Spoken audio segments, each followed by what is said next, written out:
you're doing them incorrectly, maybe you're not engaging the right muscles, maybe you're doing something that's too hard for you right now. So the first thing that we want to talk about real quick is having a proper hollow hang position. So when you hang from the bar, you're going to go outside your shoulders with your grip. Your thumb is going to lock under. That's going to keep you in a more stable position at the bottom and through the whole movement. So let's make sure that we start in that position. And then when you hang, we need to make sure that your feet are out in front and you're pulling down on the barbell. So when you hang on the rack, if you hang with your shoulders down and your neck disappears, you're not going to be strengthening the correct muscles to be able to get better at pull-ups. So you have to make a conscious thought about pulling down on the bar, and your coach should be able to see your neck and your ears, okay? So it starts there. The first thing that we would do to modify a pull-up is to do a jumping pull-up. So I'm gonna come over here. When you find a pull-up rack for a jumping pull-up, it needs to be not at 90, but not all the way straight. So kind of right in the middle. So I'm gonna use this bar as an example. So again, at the bottom, you need to make sure that you have tension. So if you're at the bottom of a jumping pull-up, your elbows are soft and your shoulders are not engaged at the bottom, you're not gonna be engaging the right muscles. It's gonna take longer to get better at pull-ups. So you're going all the way down, almost like as if you're hanging, right? So my knees are bent, I have tension all the way through my triceps and my lats, so I'm pulling down on the bar, then I'm gonna jump and pull up, and then come all the way back down to that tight position.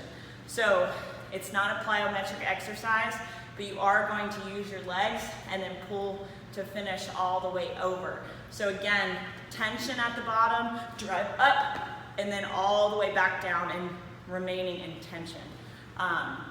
If it's too easy, you need to make it a little bit higher. If you're not getting your chin over, we need to make your floor a little higher, okay? The second thing I'm gonna go over is a banded strict pull-ups.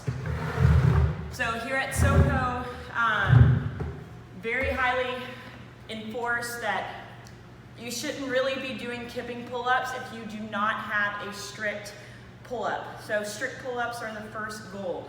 We want at least, there's no magic number, but 3 to 5 in a row is great.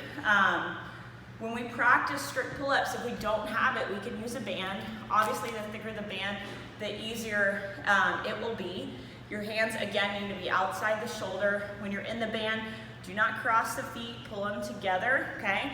You need to make sure at the bottom of the band that you are engaging, and again, it's not a soft elbow.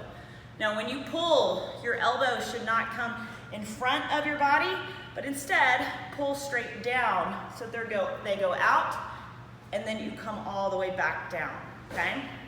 So elbows in front is not necessarily the worst thing, but you are engaging more triceps versus lats, the big pull-up muscle here. So it's gonna take longer to get better strict pull-ups if you're not engaging your lats. So again, hands out, feet together. Make sure that the elbows don't come in front, but instead they go out so that you can go all the way up and all the way back down in tension, okay?